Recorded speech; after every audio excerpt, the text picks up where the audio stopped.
할렐루야. 우리 참 좋으신 주님의 자비하의 평강이 우리 그라치 반석교원 교우들의 삶과 가정 가운데 임하기를 간절히 원합니다. 또한 어느 곳에 있든지 간에 예배를 사모하며 온라인으로 예배를 드리시는 우리 교우들에게도 주님의 위로와 소망이 가득하기를 간절히 원합니다. 여러분, 오늘 무슨 날인지 아십니까? 맞아요. 오늘 주일이자 오늘은 우리 성경학교입니다. 우리 별빛드림 아이들이 성경학교, 여름 성경학교 시작하는 날입니다. 여름 성경학교 하면 떠오르는 노래가 하나 있습니다. 혹시 기억나세요, 여러분? 다들 모르는 척 하시는 것 같은데. 흰 구름 뭉게뭉게 피는 하늘에. 수민 형제 표정이 이상한데요? 네. 어린 시절 교회를 다니셨던 분들은 기억하실 것입니다. 교회 잔치가 되고 동네에 잔치가 되던 그 성경학교에 여러분들에게도 추억들이 있으실 것 같습니다. 조금 전에 제가 이야기했던 그 흰구름 뭉게뭉게 피는 하늘에 라고 하는 이 성경학교 교가라고 이야기하는 이 찬양의 3절에는요 이러한 가사가 있어요. 모이면 서로 친구가 되고 약하던 우리 마음 튼튼해진다. 노래로 한번 해볼까요? 네. 모이면 서로 친구가 되고 약하던 우리 마음 튼튼해진다. 사랑이면 이 세상도 평화의 동산, 사랑의 어린이를 길러내는 곳. 여기 여름 성경학교 같네요. 네. 주님 안에서 모여서 성경학교를 하는 우리 별빛드림 친구들이 그 마음이 주님의 사랑으로 더욱더 튼튼해져서 이 땅 가운데 하나님의 평화를 나타나기를 축원합니다. 이번 여름 성경학교의 주제가 혹시 뭔지 아십니까? 잘 모르세요? 네. 센스가 있으신 분들은 막 주보를 펼쳐보시겠고, 네, 뭔지 아시나요? 그렇죠. 나는 믿음의 사람입니다. 우리 한번 따라해 보겠습니다. 나는 믿음의 사람. 우리 옆에 분들하고 바라보면서 이렇게 한번 인사하겠습니다. 나는 믿음의 사람입니다.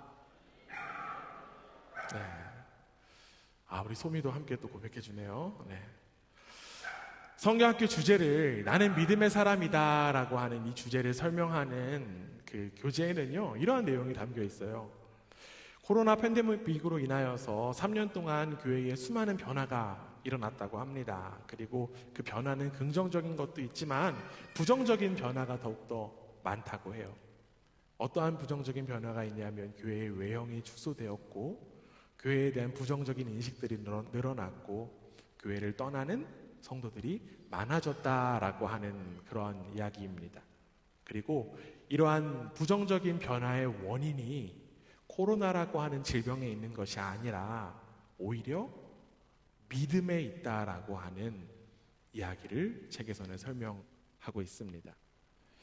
앞서 이야기한 이 부정적인 변화와 그 위기, 단 하나의 이유만으로 답을 할 수는 없겠지만 현재 교회가 직면한 모습들이 믿음과 관련됐다라고 하는 이 주장과 이 내용에 저는 전적으로 동의합니다. 왜냐하면요, 우리에게 믿음이라고 하는 영역, 이 믿음이 너무나도 중요하기 때문입니다. 조금 더 설명하면요, 이 믿음은요, 우리의 영역이기 때문에 그래요.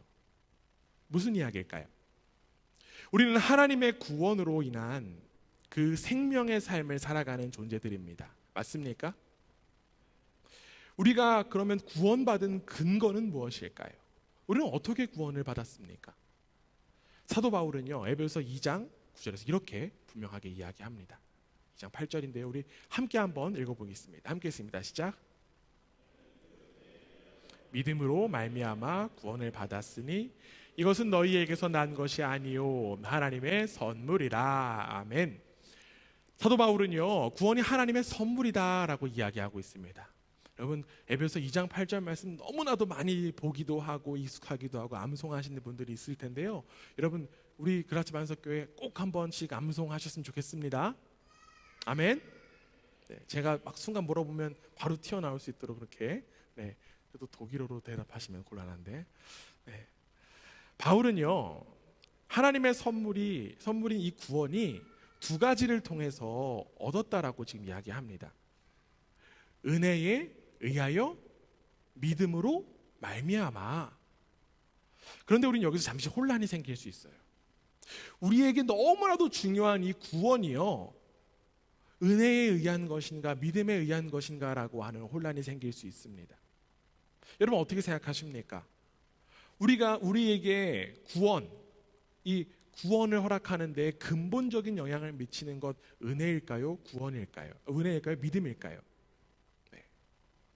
손 들라고 하면 틀리면 큰일 나니까 손을 대진 않겠습니다. 에베소서 2장 8절 방금 읽은 말씀을요, 세번역 버전으로 보면 이렇게 나와 있어요. 우리 앞에 화면 보시고 함께 읽습니다. 시작. 여러분은 믿음을 통하여 은혜로 구원을 얻었습니다. 이것은 여러분에게서 난 것이 아니요 하나님의 선물입니다. 이 세번역 버전의 성경은요, 믿음을 통하여서 은혜로 구원을 선물로 받았다라고 이야기하고 있습니다. 결국 여러분, 우리가 구원을 받는 것의 근본적인 영향은 어디에 있다라고 이야기할 수 있을까요? 어디에 있을까요? 입술로만 하지 마시고 이야기해 주세요. 네, 뭐라고요?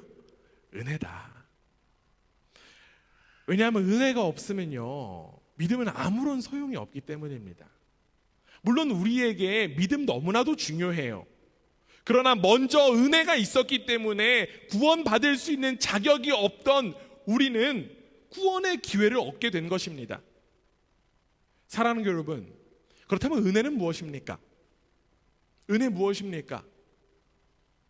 그렇죠, 모든 것이 은혜예요. 하나님께서 허락하신 모든 것이 다 은혜입니다.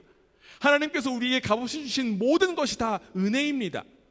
그런데 은혜 중에 은혜는 무엇입니까? 바로 우리에게 값없이 주신 누구요?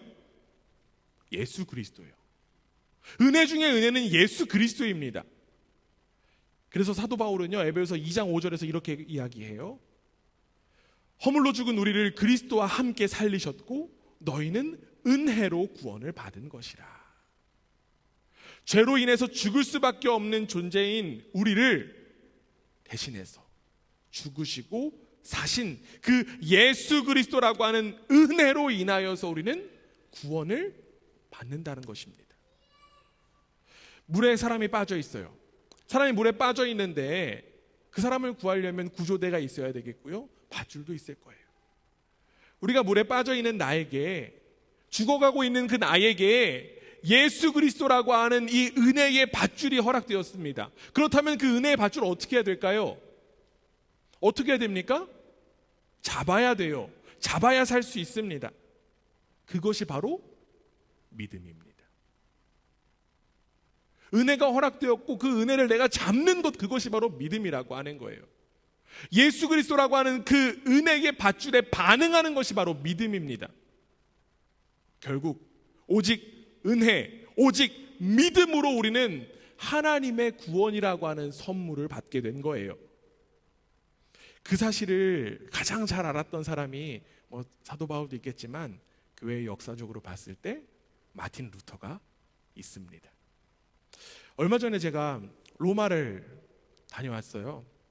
로마에 제가 여러 번 방문하고 다녀왔지만 사실 로마에 가면 제가 꼭 가고 싶었던 곳이 있었습니다. 그런데 제가 이번에 다녀올 수 있는 그런 시간을 가졌어요. 그곳이 어디냐면요, 어딜 것 같으세요? 대답해 주시는 것 같아요, 우리 이한이가. 네, 어디냐면 라스칼라 산타라고 하는 곳인데요, 말이 어떻게 되냐면 거룩한 계단이에요. 거룩한 계단.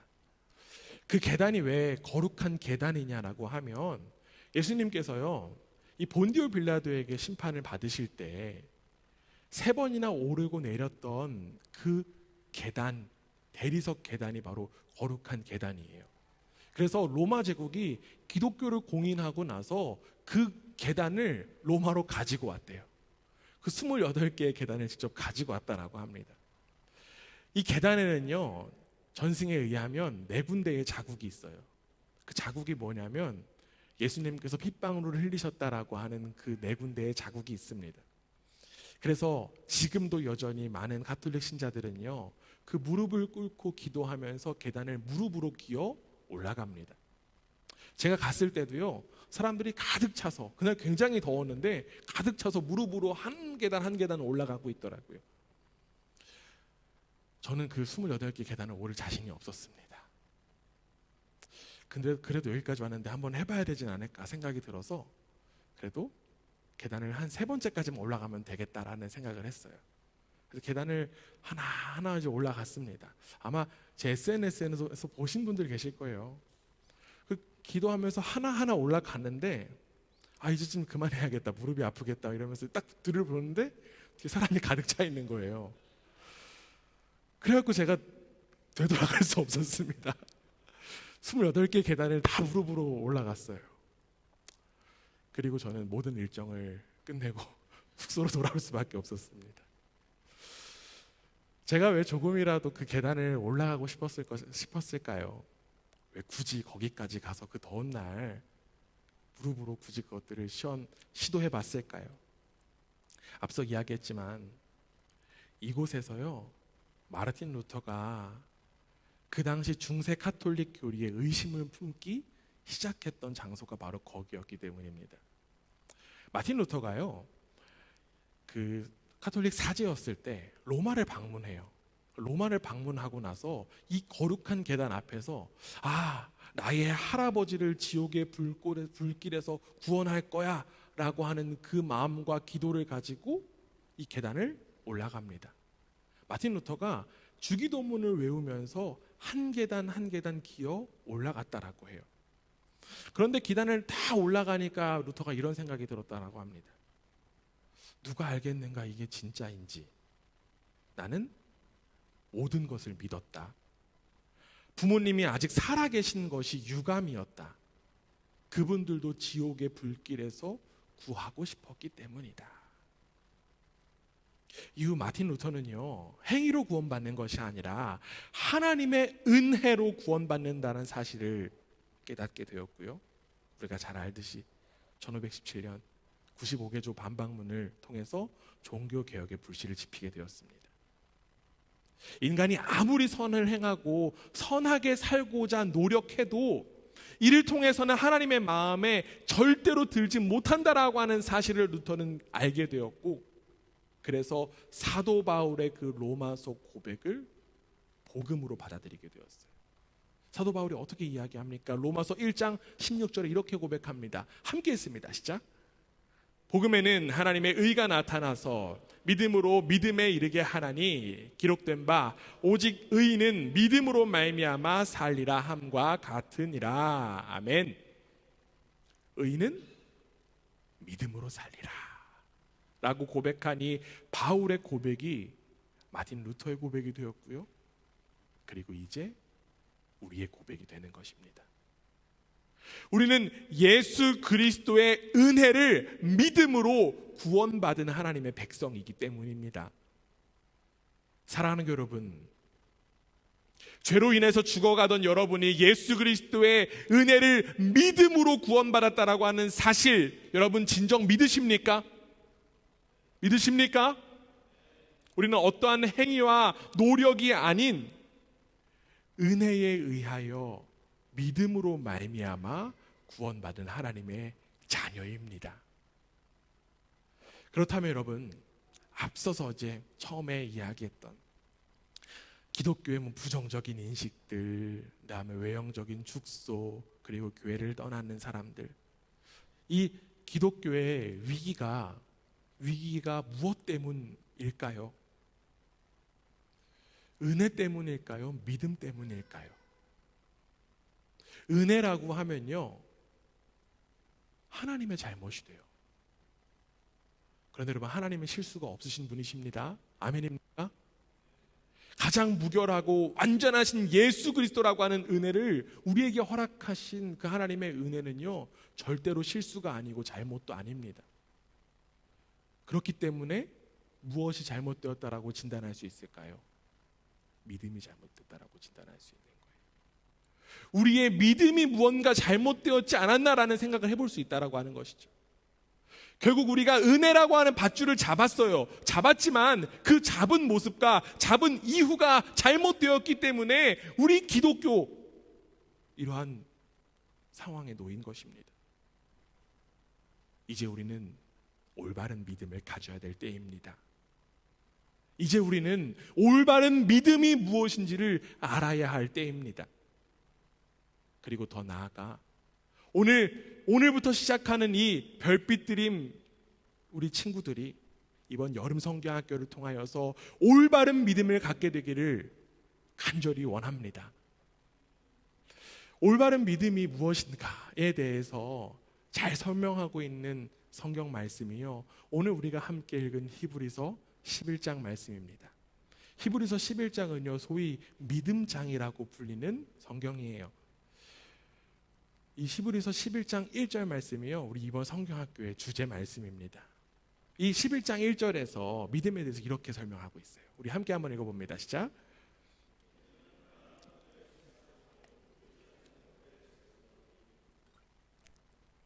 믿음은요 아직 이루어지지 않은 바라는 것들을 이미 이루어진 실상으로 확신하는 것입니다. 믿음은요 바라는 것들이 있지만 그 바라는 것들이 실현되지 않았을 때 발생합니다. 비록 바라는 것들이 아직 눈에 보이지 않더라도 믿음은 그것을 바라보는 거예요. 그런데 여러분 문제는요 이 바라는 것이라고 하는 표현에서 혼란이 생겨요. 왜냐하면 우리는요 이루어지지 않은 것들을 바라는 점이 굉장히 많기 때문에 그렇죠. 저만 그렇습니까? 저만 바라는 게 많습니까? 아니죠. 그렇기 때문에 자기가 얻고 싶은 것을 마음속으로 간절히 바라면 결국 그 실상을 얻게 된다라고 믿음을 여기는 사람들이 있어요. 믿고 싶은 것을 강하게 믿으면, 진실하게 믿으면 하나님께서 감동하셔서 그것을 나의 그 바라는 것을 나에게 허락해 주실 거야 라고 생각하는 사람들도 있습니다. 그러다 보니까요 바라는 것들이 이루어지지 않으면 어떡합니까? 내 믿음이 부족해서 그런가 보다. 야, 내가 더욱더 강력하게 믿었어야 했는데, 이러한 생각들, 이런 이야기들 합니다. 그러면서 하나님 앞에 내가 정성을 다하면 내가 바라는 것 이루어 주실 거야 라고 생각해요. 기도도 열심히 하고요, 예배도 열심히 드리고요, 전도도 열심히 하고요, 봉사도 열심히 합니다. 신앙의 모양도 있고 믿음이라고 하는 단어도 들어가 있지만 사실 그 이면을 살펴보면요 이 모든 것은 내가 바라는 것들을 이루고 싶은 마음에서 비롯된 것입니다. 그리고 더 나아가 이러한 생각은요 하나님을 조종하려고 하는 생각밖에 되지 않습니다. 그렇다면 여러분, 우리가 지금 읽은 이 11장 1절에서 바라는 것은 어떠한 의미일까요? 특별히 이 히브리서는요 이 바라다 그리고 소망이라고 하는 표현들이 굉장히 많이 나옵니다. 이 히브리서에서 나오는 소망, 바라다라고 하는 표현은요 우리가 일반적으로 생각하고 있는 이 어떠한 바람의 소망과는 조금 달라요. 말씀 한 구절 좀 찾아보려고 합니다. 히브리서 3장 6절인데요 여기 소망이라고 하는 단어가 나옵니다. 우리 함께 읽습니다. 시작. 그리스도는 하나님의 집을 맡은 아들로서 그와 같이 하셨으니 우리가 소망의 확신과 자랑을 끝까지 굳게 잡고 있으면 우리는 그의 집이라. 소망에 대한 언급이 지금 여기서 나옵니다. 소망. 이 소망 앞에 어떤 표현들이 있습니까? 그리스도는 하나님의 집을 맡은 아들로서 그와 같이 하셨느니라.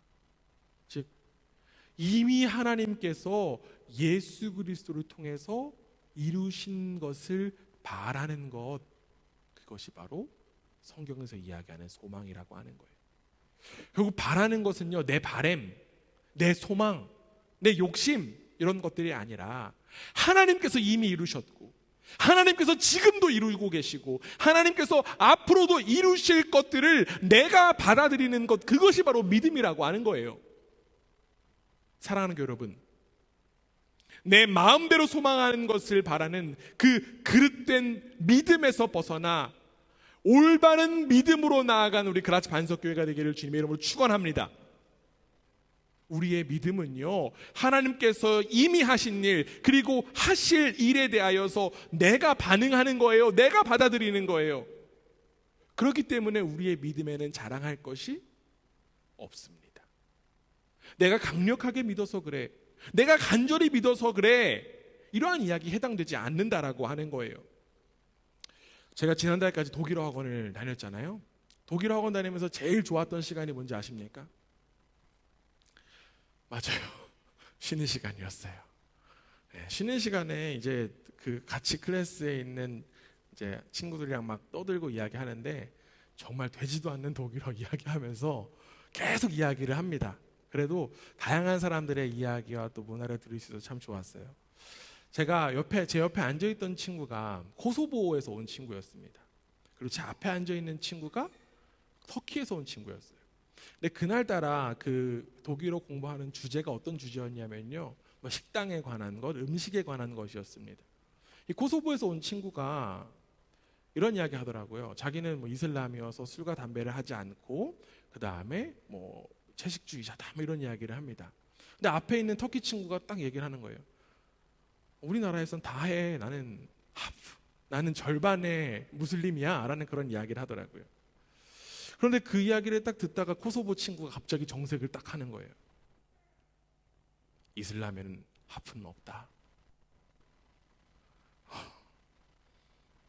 너 이슬람이냐 아니냐 막 이런 이야기 하더라고요. 순간 분위기가 막 냉랭해졌어. 전쟁 나는 거 아니야? 막 이러면서. 시간이 참 지났어요. 좀 지나고 났는데 그 이슬람 친구가 얘기했던 절반은 없다라고 한 그 이야기가 제 뇌리에 계속적으로 남아 있었습니다. 그러면서 동시에 이러한 생각이 들었어요. 우리의 믿음도 절반, 중간 없을 텐데, 하나님께서 하신 그 약속들과 이루신 것들을 내가 절반만 믿는 것, 내가 중간만 믿는 것, 이것은 믿음이 아니지 않나라는 생각을 하게 되었습니다. 믿음은요, 눈에 보이지 않는 그 하나님의 은혜를 내가 받아들이는 것입니다. 그러니까요, 덜 받아들이고 더 받아들이고는 해당될 수 없는 거예요. 예수 그리스도의 그 은혜, 예수 그리스도의 그 십자가의 은혜를 내가 덜 받아들이고 더 받아들이고는 없습니다. 받아들이고 안 받아들이고 yes or no라고 하는 거예요. 감리교 창시자 존 웨슬리 목사님은요, 이러한 표현을 사용합니다. almost Christian. 무슨 말입니까? 거의 그리스도인이라고 하는 표현이에요. 거의라고 하는 표현이 좀 이상하니까 뭐 명목상 그리스도인, 뭐 엇비슷한 그리스도인 이렇게 될 수 있을 것 같습니다. 여러분, 비슷하다라고 하는 말은요, 진짜가 아니라는 거예요. 진짜에게는 비슷하다라는 표현을 사용하지 않습니다. 평생을 엇비슷한 기독교인으로 살아가는 이들 너무나도 많아요. 왜 그럴까요? 여전히 내가 중심이기 때문에 그렇죠. 자신을 하나님의 은혜가 필요한 존재다라고 여기지 못하기 때문에 그렇습니다. 그래서 저는 이러한 사람들을 이렇게 표현하고 싶어요. 이 정도 병에 걸렸다. 무슨 말입니까? 이 정도면 괜찮지. 이 정도면 훌륭하지. 그러다 보니까 하나님의 은혜는 내가 정말 절박한 순간에만 필요한 것입니다. 그리고 그 순간에 강력하게 믿는다라고 해요. 그런데 여러분, 이러한 믿음 온전한 믿음이 아닙니다. 그 믿음도 아닐 뿐더러 그 모습은요, 하나님의 은혜를 값싸게 여길 뿐입니다. 사랑하는 교회 여러분, 여러분의 믿음은 어떻습니까? 여러분은 무엇을 믿고 있으십니까? 믿음은 내가 원할 때만 받아들이고 받아들이지 않는 것, 그런 것들 아닙니다. 믿음은 더 받아들이고 덜 받아들이는 그러한 부분들이 아니라고 하는 거예요. 믿음은 하나님께서 하신 일, 하시고 계신 일, 하실 일에 대해서 내가 반응하는 것, 내가 받아들이는 것입니다. 앞서 이야기했던 그 존 웨슬리 목사님은요, 이 almost Christian에 대한 이야기를 하면서 동시에 반대로 이러한 표현을 사용합니다. altogether Christian. 바로 진정한 그리스도인이 있다라고 하는 거예요. 우리가 진정한 그리스도인이 될 수 있도록 하나님께서 우리 가운데 먼저 은혜를 베풀어 주셨습니다. 그리고 이제 우리는요, 그 은혜에 대한 반응을 하면서 진정한 그리스도인이 되어 갑니다. 나를 향하신 하나님의 그 일하심, 나를 향하신 그 하나님의 약속을 바라보고 믿음으로 받아들이면서 진정한 그리스도인으로 세워져 가는 여러분 되시기를 주님의 이름으로 축원합니다. 우리의 믿음 너무나도 중요해요. 우리에게 믿음 너무 중요합니다. 그렇기 때문에 히브리서 기자는요, 이러한 메시지까지 남깁니다. 히브리서 11장 6절이에요. 함께 읽습니다. 시작. 하나님께 나아가는 자는 반드시 그가 계신 것과 또한 그가 자기를 찾는 자들에게 상 주시는 이심을 믿어야 할지니라. 아멘.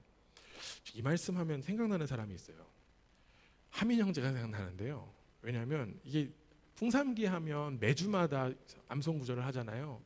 근데 갑자기 이 말씀이 너무 좋다는 거예요. 그래서 이 말씀을 외우겠다라고 하더라고요. 이 자리에 없지만 한번 다음 주에 한번 물어보시기 바랍니다. 히브리서 11장 6절 아직도 외우고 있냐고.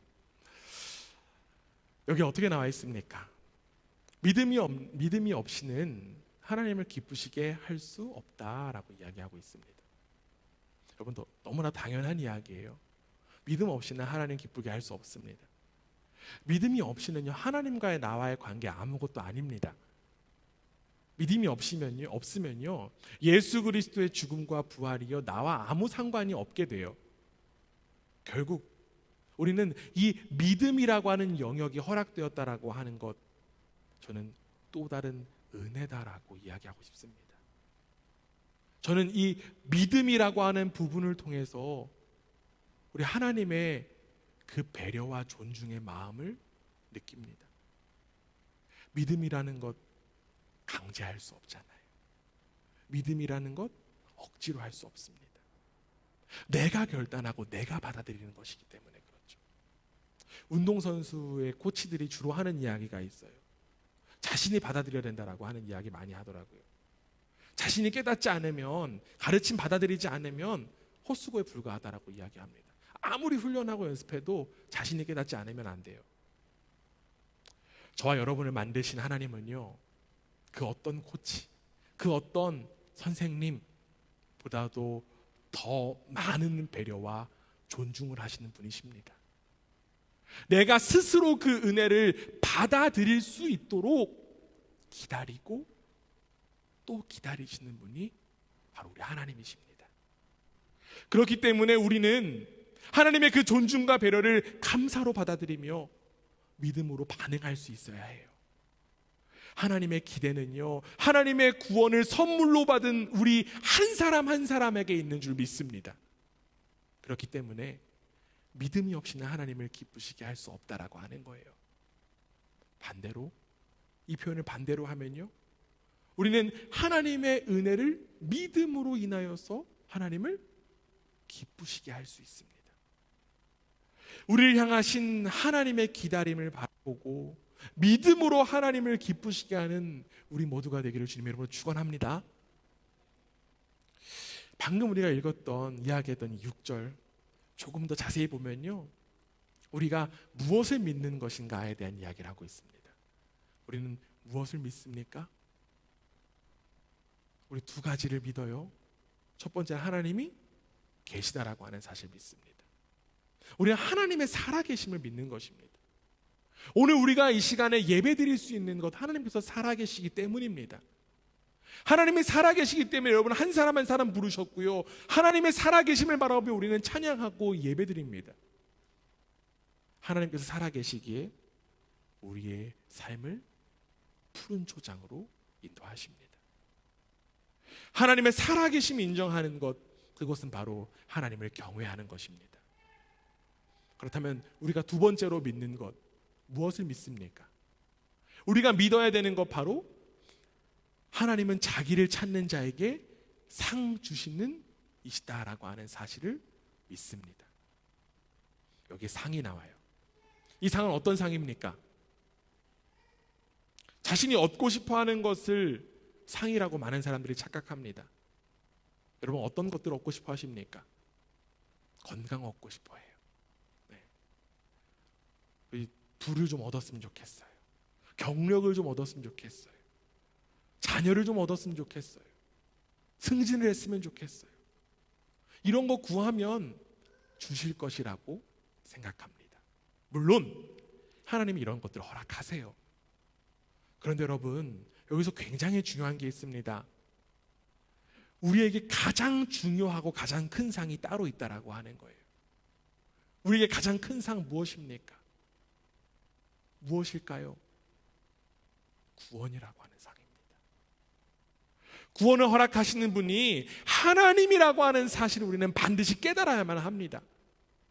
하나님은 우리에게 구원이라고 하는 상을 주고 싶어 하세요.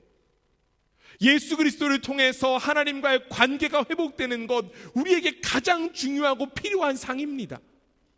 하나님은 우리가 믿음으로 하나님께서 주시는 그 상을 받아들이길 원하십니다.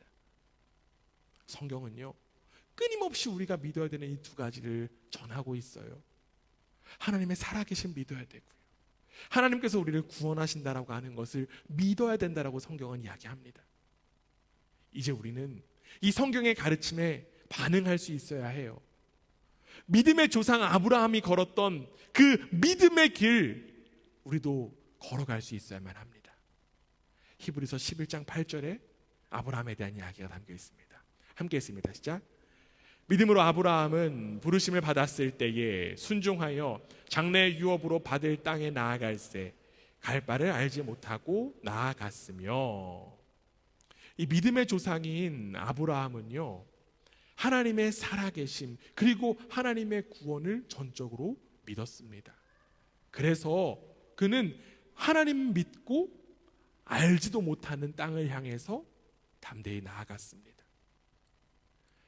이처럼 믿음은요, 행동을 동반합니다.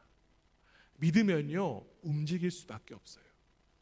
이 믿음과 행위에 대해서 가장 강조한 사도 야고보 사도는요, 야고보서 2장 17절에서 이렇게 이야기합니다. 이와 같이 행함이 없는 믿음은 그 자체가 죽은 것이라. 믿음이 있으면 행함은 자연스럽게 따라올 수 있습니다. 믿음은 단순히 관념이나 생각이나 가치가 아니라고 하는 거예요. 결국 믿음은 무엇일까요? 믿음은 삶입니다. 하나님의 은혜를 얻은 이들의 삶, 믿음의 삶, 다를 수밖에 없다라고 하는 거예요. 아브라함은 그 믿음으로 하나님께 순종하며 고향 땅을 떠났습니다. 비록 그 이방 땅에서 떠돌이의 삶을 살았지만 그의 삶은 축복 그 자체였어요. 왜 그럴까요? 하나님의 살아계심으로 살아갔기 때문에 그렇죠. 살아계신 하나님과 동행했기 때문에 그렇습니다. 우리의 삶도 마찬가지예요. 매번 우리가 믿음의 삶을 결단합니다. 그러나 여전히 내가 눈으로 바라보는 이 세계, 미지의 세계예요. 어떻게 될지 모릅니다. 상황도 녹록치 않아요. 어렵습니다. 때로는 하나님의 살아계심이 느껴지지 않을 때도 있습니다. 그러다 보니까 어떨까요? 우리 마음이 불안해요. 두려워요. 그러나 우리는 여기서 반드시 기억해야 합니다. 이 불안과 두려움은 하나님께서 주시는 마음이 아니다라고 하는 거예요. 옆에 분들하고 이렇게 한번 인사하겠습니다. 불안과 두려움은 하나님께서 주시는 마음이 아닙니다.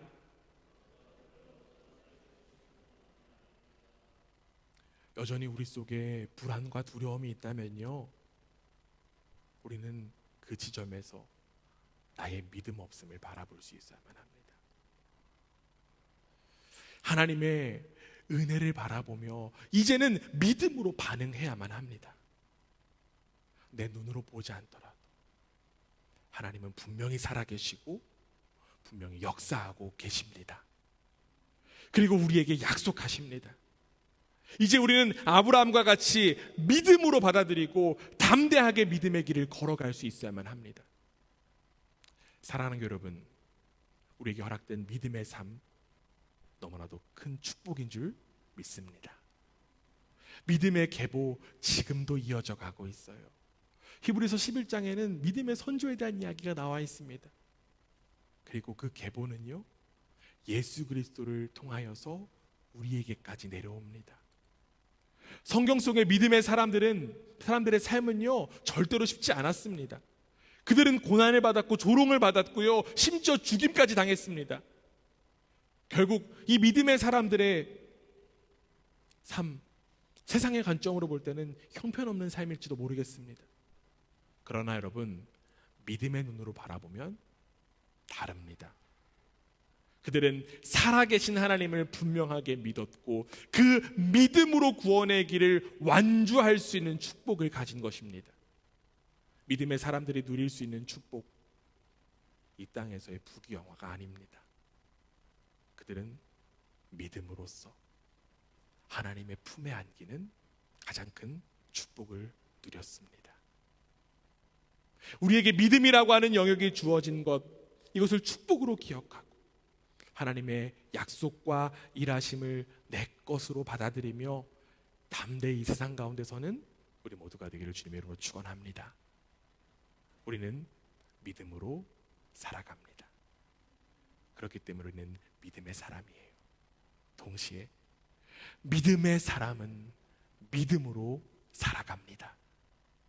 믿음으로 하나님을 기쁘시게 하는 저와 여러분, 그리고 우리 별빛 드림 친구들이 되기를 주님의 이름으로 축원합니다.